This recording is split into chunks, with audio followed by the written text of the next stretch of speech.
ప్రస్తుత డిజిటల్ యుగంలో కృత్రిమ మేధ అంటే ఆర్టిఫిషియల్ ఇంటెలిజెన్స్ ప్రతి రంగాన్ని ప్రభావితం చేస్తుంది. ముఖ్యంగా వినోద రంగంలో ఏఐ ప్రవేశం ఒక అద్భుతమనే చెప్పాలి. ఒకప్పుడు వందలాది మంది కళాకారులు వేల గంటల సమయం వెచ్చించి చేసే పనులను ఇప్పుడు ఏఐ ట్యూన్ సాయంతో చిటికెలో పూర్తి చేస్తున్నారు. సినిమాల్లో కూడా ఏఐ వినియోగం వేగంగా పెరుగుతుంది. ఇది కేవలం గ్రాఫిక్స్ కే పరిమితం కాకుండా కథ చర్చలు, పాత్రల డిజైనింగ్, డబ్బింగ్, మ్యూజిక్ కంపోజ్ వరకు విస్తరించింది. హాలీవుడ్ నుంచి టాలీవుడ్ వరకు ఈ టెక్నాలజీని అందిపుచ్చుకోవడానికి దర్శకులు పోటీ పెడుతున్నారు. ఇలాంటి సమయంలోనే తెలుగు చలనచిత్ర పరిశ్రమ మరో చారిత్రాత్మక అడుగు వేయబోతుంది. టెక్నాలజీ విషయంలో ఎప్పుడు ముందుండే టాలీవుడ్ లో పూర్తి స్థాయి ఏఐ సాయంతో రూపొందుతున్న తొలి ఫీచర్ ఫిలిం అంబాస్ రివెంజ్ త్వరలోనే ప్రేక్షకుల ముందుకు రానుంది. మహాభారతంలోని అత్యంత శక్తివంతమైన భావోద్వేగ భరితమైన అంబ పాత్ర కథను ఆధారంగా చేసుకొని ఆ పౌరాణిక చిత్రాన్ని ఎంతో వినూత్నంగా తెరకెక్కిస్తున్నారు.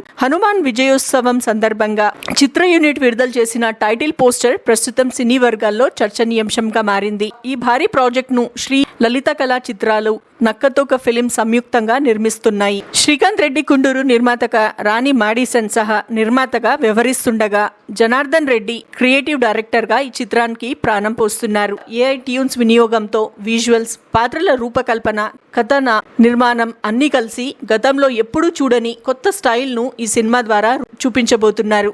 పౌరాణిక కథలకు ఆధునిక టెక్నాలజీ జోడించి తెలుగు ప్రేక్షకులకు ఒక సరికొత్త విజువల్ వండర్ అందించడమే చిత్ర బృందం లక్ష్యం. ఈ సందర్భంగా చిత్ర బృందం మాట్లాడుతూ తెలుగు ఇండస్ట్రీలో ఇది ఒక గొప్ప ప్రయోగం, త్వరలోనే సినిమాకు సంబంధించిన పూర్తి వివరాలను అధికారికంగా ప్రకటిస్తాం అని తెలిపారు. టెక్నాలజీతో పౌరాణిక కథలను ఎలా కొత్తగా చూపించబోతున్నారన్న ఆసక్తి ఇప్పుడు అందరిలోనూ నెలకొంది.